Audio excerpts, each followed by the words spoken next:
நம்ம இன்னைக்கு ஆண்டிபாளையம் பக்கத்தில் இருக்க கோழிப்பண்ணையில் இருக்கக்கூடிய தங்கராஜ் சார் ப்ராஜெக்ட்ல தான் இருக்கோம்.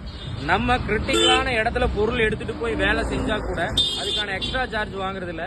நம்ம பண்ணிட்டு இருக்கக்கூடிய செங்கல் கட்டடத்துக்கு 1900 ரூபாய்க்கு நம்ம பண்ணிட்டு இருக்கோம். அங்க பாத்தீங்க அப்படின்னா நம்ம ரோடு நியர்பை தான் மெட்டீரியல்ஸ் இறக்கிருக்கோம் பாருங்க.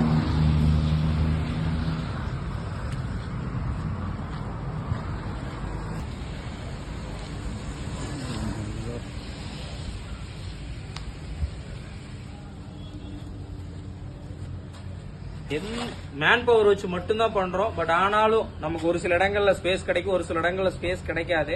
ஆனாலும் நம்ம எக்ஸ்ட்ரா சார்ஜ் வாங்குறதுல அழுத்தமா மறுபடியும் சொல்றேன்.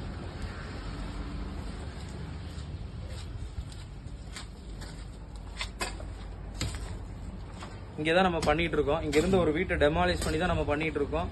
பிரிஸ்க் பில்டிங் பண்றோம். நம்ம சொன்ன எல்லா விஷயமே பண்ணி கொடுத்துட்டு இருக்கோம். கீழே பீம் கொடுக்குறோம், பேஸ்மெண்ட்லயே ஒரு பெல்ட் கொடுக்குறோம், லெண்டில் லெவல் ஒரு பெல்ட் கொடுக்குறோம், காங்கிரீட்ல கன்சல் பீம் கொடுக்குறோம். பில்லரை பொறுத்த வரைக்கும் எல்லாமே 3/4 பில்லர் கொடுக்குறோம், 6 கம்பி கொடுக்குறோம், 16 mm 4, 12 mm 2 அந்த மாதிரி தான் கொடுக்குறோம். எந்த இதையுமே நம்ம சாக்ரிஃபைஸ் பண்ணாம குவாலிட்டியா பண்ணிட்டு இருக்கோம். இந்த மாதிரி உங்க பில்டிங் பண்ணணும், என் இடம் வந்து இடஞ்சல்ல இருக்கு இல்ல நல்ல ஸ்பேஸ்ல இருக்கு, எதுனாலுமே ஒரே ரேட்ல பண்ணி கொடுத்துட்டு இருக்கோம். நம்மளோட ஆஃபர்ஸும் அதே மாதிரி அவங்களுக்கு பண்ணி கொடுத்துட்டு இருக்கோம். இது மாதிரி உங்களுக்கு பில்டிங் வேணும், நம்ம ஏஎம்ஆர் பில்டர்ஸை கான்டாக்ட் பண்ணுங்க. நன்றி.